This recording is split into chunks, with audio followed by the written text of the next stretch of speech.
अस्सलाम वालेकुम। मैं हूं मोहम्मद आतिफ याकूब और आप लोग मुझसे पढ़ रहे हैं क्लास 10th की फ़िज़िक्स। अपने पिछले लेक्चर्स के अंदर हम लोग टाइम पीरियड का फार्मूला डिस्कस कर रहे थे सिंपल पेंडुलम का। सिंपल पेंडुलम के टाइम पीरियड में हमने देखा कि सिंपल पेंडुलम का टाइम पीरियड लंबाई और ग्रेविटेशनल एक्सेलरेशन पे डिपेंड करता है। आज उसी फार्मूले के रिलेटेड हम आपकी किताब की मिसाल नंबर 10.1 उसको हल करेंगे। साथ ही साथ हम एक बहुत अहम फिनोमिना डैम्ड ऑसिलेशंस, ये डैम्ड ऑसिलेशंस क्या होती हैं, इसका प्रैक्टिकल इस्तेमाल किस जगह पे है, ये सारी चीज़ें आज के लेक्चर में हम देखेंगे। इन सब चीज़ों को देखने के लिए चलते हैं अपने लाइट बोर्ड की तरफ। तो हम लोग अपना जो सफ़र है वो जारी रखे हुए हैं और अपने सफ़र में हमने सिंपल हार्मोनिक मोशन पे अब तक बहस की है। उसमें हमने spring math system, simple pendulum और बॉल और बाउल सिस्टम की मिसालों को अभी तक देखा है। मज़ीद हमने स्प्रिंग मैथ सिस्टम का टाइम पीरियड और सिंपल पेंडुलम का टाइम पीरियड के फार्मूले, और हमने ये भी देखा कि किस चीज़ को बढ़ाने से या कम करने से टाइम पीरियड पे असर पड़ेगा। आज उसी के हवाले से हमारी किताब की पहली मिसाल 10.1 जो है हम लोग उसको हल करेंगे। सवाल में यह पूछा गया है कि किसी एक सादा पेंडुलम जिसकी लंबाई 10 मीटर है उसका टाइम पीरियड और उसकी फ्रीक्वेंसी मालूम करें, जबकि जी की वैल्यू जो कि ग्रेविटेशनल एक्सेलरेशन है 10 मीटर फी सेकंड स्क्वायर है। अब इसका फार्मूला जो कि आप जानते हैं, क्योंकि उसने पूछा है सवाल के अंदर सादा पेंडुलम का टाइम पीरियड मालूम करें, तो आप फार्मूला टाइम पीरियड का भी सादा पेंडुलम वाला लगाएंगे।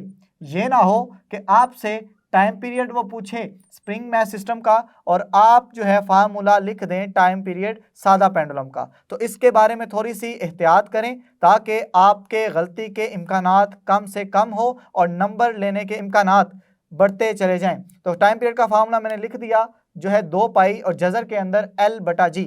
अब हमारे पास L की वैल्यू भी दी गई है, G की वैल्यू भी दी गई है। अब सिंपल हम लोग सिर्फ इन सब में कीमतों का अंदाज करेंगे और कीमतें दर्ज करने के बाद हम टाइम पीरियड की कीमत आसानी से निकाल सकते हैं। तो टाइम पीरियड की कीमत निकालने के लिए जो कीमतें हमें दी गई हैं वो दर्ज करेंगे। तो कीमतें दर्ज करने से टाइम पीरियड किसके बराबर आ जाएगा जी? 2 वैसे का वैसे ही। पाई की वैल्यू हम जानते हैं होती है 3.14 और जज़र के अंदर लंबाई की वैल्यू है 1 और जी की वैल्यू है 10। तो इसको मजीद सॉल्व करते हुए हम लिखेंगे टाइम पीरियड बराबर है 2 को जब 3.14 से ज़रब देंगे तो बचेगा 6.28 और 1 को जब 10 से डिवाइड करेंगे अंदर बचेगा 0.1। अब आप कैलकुलेटर के इस्तेमाल से इस 0.1 का जज़र लेंगे जो बचता है 0.32। अब आप 6.28 और 0.32 को ज़रब देंगे तो आपके पास जो जवाब आएगा वो आएगा 1.99 सेकंड्स। इसको हम तकरीबन 2 सेकंड्स भी लिख सकते हैं। अब एक चीज़ तो हम फाइंड आउट कर चुके हैं कि जो कि उसने कहा था कि आप टाइम पीरियड निकालें और वो टाइम पीरियड हम निकाल चुके। या 1.99 सेकंड लिख लें या 2 सेकंड लिख लें, कोई फ़र्क नहीं पड़ेगा। अब जो दूसरी चीज़ निकालनी है वो है फ्रीक्वेंसी। क्या फ्रीक्वेंसी किस तरह निकालेंगे? अपनी पिछली क्लासेस में हमने फ्रीक्वेंसी और टाइम पीरियड का आपस में ताल्लुक देखा था कि टाइम पीरियड को अगर उलट दें तो फ्रीक्वेंसी बन जाती है। तो फ्रीक्वेंसी का फार्मूला आ गया 1/T। अब T की वैल्यू आप यहाँ से निकाल चुके हैं, इस T की वैल्यू को हम यहाँ दर्ज करेंगे और फ्रीक्वेंसी की वैल्यू हासिल कर लेंगे। तो उसके लिए हम देखते हैं कि फ्रीक्वेंसी बराबर हो जाएगी 1/2 के और इसका आंसर आएगा 0.5। साथ में यूनिट लगाना कभी मत भूलें, क्योंकि अगर आप इम्तिहान में यूनिट नहीं लगाएंगे तो उसके आधे या 1 नंबर आपका काट लिया जाता है। तो तो यूनिट फ्रीक्वेंसी का आप लोग जानते हैं कि हर्ट्ज होता है या पर सेकंड होता है। तो ये लें जी, हमने उसके दोनों जो नताइज थे अखज़ कर लिए। पहला नतीजा हमने अखज़ किया कि जो टाइम पीरियड है वो 2 सेकंड होगा और फ्रीक्वेंसी है वो 0.5 हर्ट्ज होगी। अब यहाँ पे अगर आप चाहते हैं कि आपका न्यूमेरिकल के अंदर कोई भी नंबर ना कटे, तो इस तरह से हेडिंग्स बना के जब सोल्व करेंगे तो जो चेक करने वाला होगा उस पे आपका एक अच्छा इंप्रेशन जाएगा, जिससे वो आपको बखुशी नंबर दे देगा। अब आपने क्या करना है कि इस तरह से जवाब निकाल के नहीं छोड़ देने, आप यहाँ पे एक हेडिंग मजीद लिखेंगे जो कि होगी नतीजे की, कि आपने इससे नतीजा क्या अखज़ किया। तो आप कहेंगे कि ऐसा पेंडुलम जिसकी लंबाई 1 मीटर हो उसका टाइम पीरियड जो होता है वो 2 सेकंड होता है और उसकी फ्रीक्वेंसी 0.5 हर्ट्ज होती है।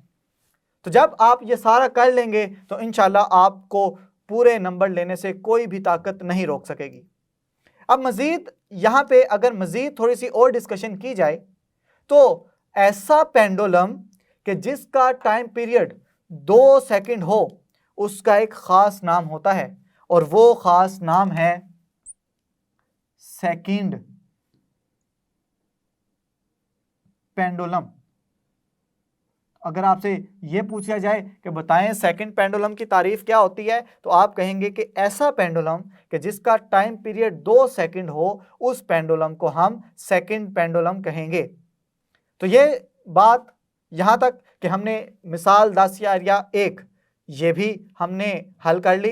अब हम अगले मौजू की जानिब बढ़ेंगे जो कि है डैम्प्ड ऑसिलेशन। ये डैम्प का क्या मतलब होता है ये अभी आपको कुछ देर में पता चल जाएगा कि डैम्प्ड ऑसिलेशंस क्या होती हैं और इसका मतलब क्या है।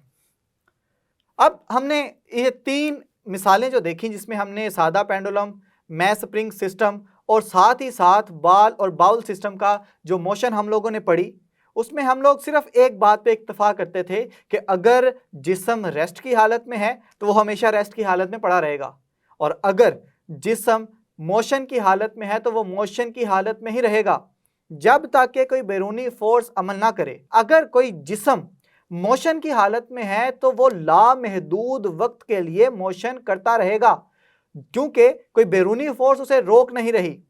ऐसी मोशन को हम आइडियल मोशंस भी कहते हैं कि जिसके अंदर कोई बैरूनी फोर्स रोकने वाली ना हो।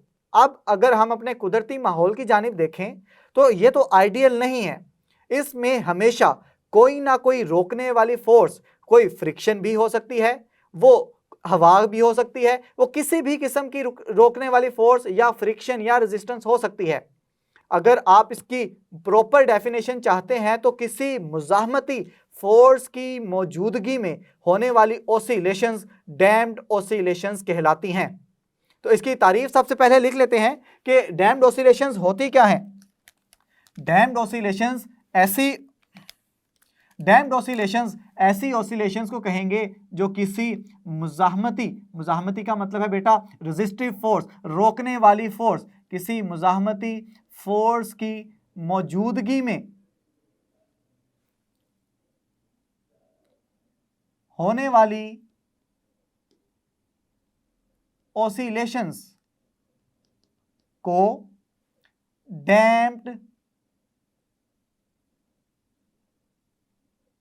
ऑसिलेशंस कहते हैं और इस फिनोमिना को, इस अमल को हम डैम्पिंग के अमल से जानते हैं और इसको हम डैम्पिंग का अमल भी कह सकते हैं। अब जब कोई रोकने वाली फोर्स उस पे अमल पैरा होगी तो उस बॉडी का एम्पलीट्यूड वक़्त गुजरने के साथ साथ कम होता चला जाएगा। मिसाल के तौर पे कि अगर कोई भी रोकने वाली फोर्स मौजूद ना हो तो जिस्म का जो एम्पलीट्यूड है वो हमेशा एक जितना ही रहेगा। आप देख सकते हैं कि मैंने इधर जितना भी एम्पलीट्यूड बनाया ये सब का एक जितना ही आया, ये वक़्त गुजरने के साथ साथ एक जितना रह रहा है। लेकिन अगर कोई बैरूनी फोर्स अमल पैरा हो तो क्या होगा कि ये वाला एम्पलीट्यूड वक्त के साथ साथ साथ साथ कम होता जाएगा और बिलाखिर जीरो हो जाएगा।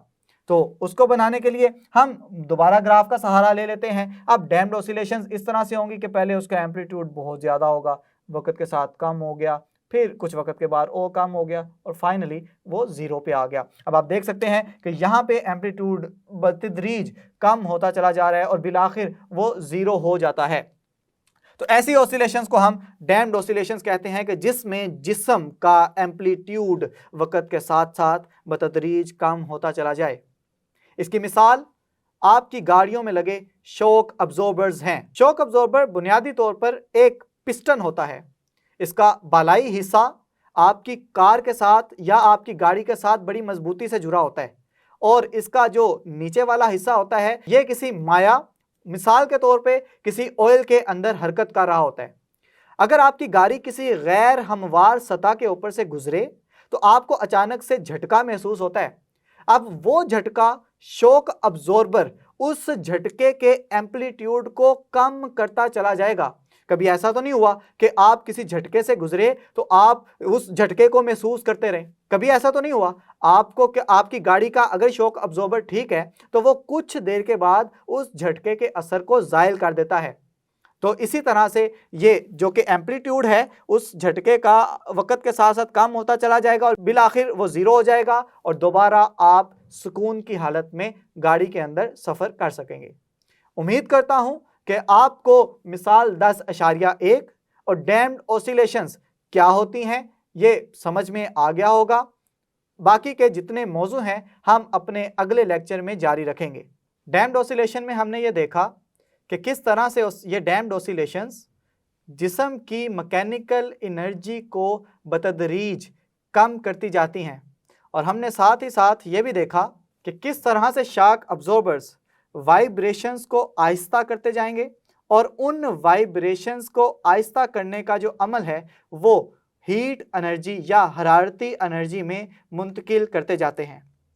अब मज़ीद चलते हैं इस टॉपिक से रिलेटेड कुछ MCQ सॉल्व करने के लिए। जी तो स्टूडेंट्स, हम अपने क्विक क्विज़ की जानिब बढ़ चुके हैं। इस क्विज़ का मकसद सिर्फ़ और सिर्फ यही है कि आपके तसव्वुरात डैम्प्ड ऑसिलेशन के हवाले से मज़ीद वाज़िया हो जाएं और आपको डैम्प्ड ऑसिलेशन का जो टॉपिक है ये अच्छे तरीके से समझ आ जाए। तो चलें पहला सवाल पढ़ते हैं। पहले सवाल में ये पूछा जा रहा है कि किसी भी आइडियल सिस्टम की वाइब्रेटरी मोशन बग़ैर किसी फ्रिक्शन या रेजिस्टेंस के जारी रहती है। जुज़ अलिफ में लिखा हुआ है लामहदूद वक्त तक, जुज़ बी में लिखा हुआ है महदूद वक्त तक, जुज़ सी में लिखा हुआ है कि रुक जाएगी और जुज़ दाल में लिखा हुआ है ये तमाम ठीक हैं। तो चलें, हमने डैम्प्ड ऑसिलेशन के बारे में क्या पढ़ा कि जब कोई रोकने वाली फ़ोर्स यानी कि मुज़ाहमती फ़ोर्स मौजूद होगी तो ऑसिलेशंस कुछ अरसे के बाद रुक जाएंगी। लेकिन फ़र्ज़ करें अगर ये मुज़ाहमती फ़ोर्स या रेजिस्टेंस मौजूद ना हो तो क्या होगा कि आपको अगर किसी ऑसिलेशन का सामना करना पड़े तो वो ऑसिलेशन हमेशा के लिए जारी रहेंगी और इसको रोकने के लिए बहुत लामहदूद वक्त चाहिए होगा। तो देखें जुज़ अलिफ में हमें कहा गया है लामहदूद वक्त, तो हम बग़ैर कुछ और सोचे लामहदूद वक्त को ठीक तसव्वुर कर लेंगे। तो चलें, उम्मीद करता हूँ कि ये सवाल आपको समझ आ गया है। बढ़ते हैं आज के अगले सवाल की जानिब। दूसरा क्विक क्विज़ आपसे पूछा यह जा रहा है कि किसी मुज़ाहमती फ़ोर्स की मौजूदगी में पैदा होने वाली ऑसिलेशंस को क्या कहते हैं? Wave motion, wavelength, damped oscillation या अलिफ और बे दोनों। देखें, वेव मोशन में हमने क्या पढ़ा था कि जब भी किसी भी मीडियम के अंदर या वास्ते के अंदर कोई खलल पैदा करेंगे तो उसकी वजह से उस मीडियम के ज़र्रात वाइब्रेट करना शुरू कर देते हैं जिसको वेव कहते हैं। तो वेव मोशन तो नहीं हो सकता। दूसरा है जी वेवलेंथ।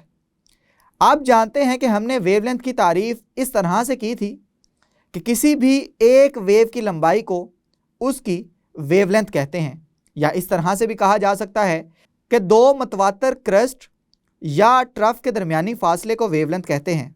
तो वेवलेंथ भी ऐसा हमें कोई जुज नहीं लग रहा कि ये ठीक है। जीम ऑप्शन है डैम्ड ऑसिलेशन। तो ज़रा याद करें कि मैंने लेक्चर में डैम्ड ऑसिलेशन की तारीफ क्या पढ़ाई थी। डैम्ड ऑसिलेशन की तारीफ यही तो थी कि किसी मुज़ाहमती फोर्स की मौजूदगी में सिस्टम की ऑसिलेशंस को डैम्ड ऑसिलेशन कहा जाता है। तो क्या इसको ठीक कर लें?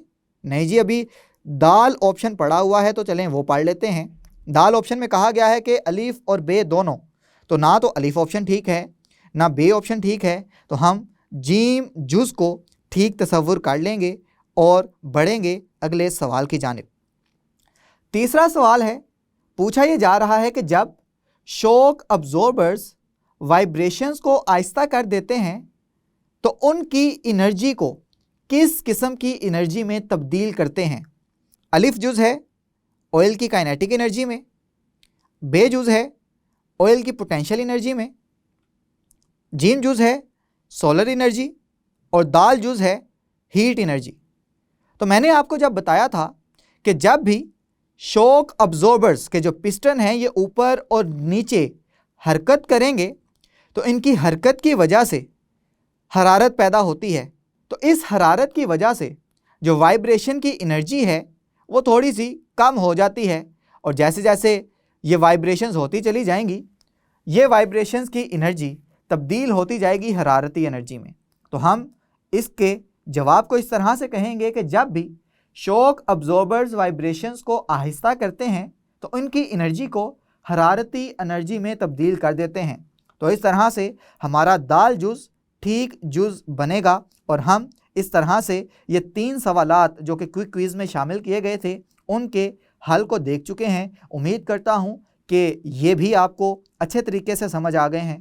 जी तो स्टूडेंट्स, आज की क्लास में मिसाल नंबर 10.1 हल की, और इसमें हमने देखा कि ऐसा पेंडुलम जिसका टाइम पीरियड 2 सेकंड हो उसको हम सेकंड पेंडुलम कहते हैं। साथ ही साथ हमने डैम्ड ऑसिलेशंस का जिक्र भी किया, उसको बड़ी डिटेल से हम लोगों ने देखा, और हम ये भी देख चुके कि डैम्ड ऑसिलेशंस शॉक अब्जॉर्बर्स में इस्तेमाल होती हैं। अपने आइंदा आने वाले मौज़ूआत हम अगले लेक्चर्स में देखेंगे। तब तक के लिए अपना ख्याल रखें, अपने से ज़्यादा दूसरों का खुश रहें, खुशियाँ बांटें। अल्लाह हाफिज़।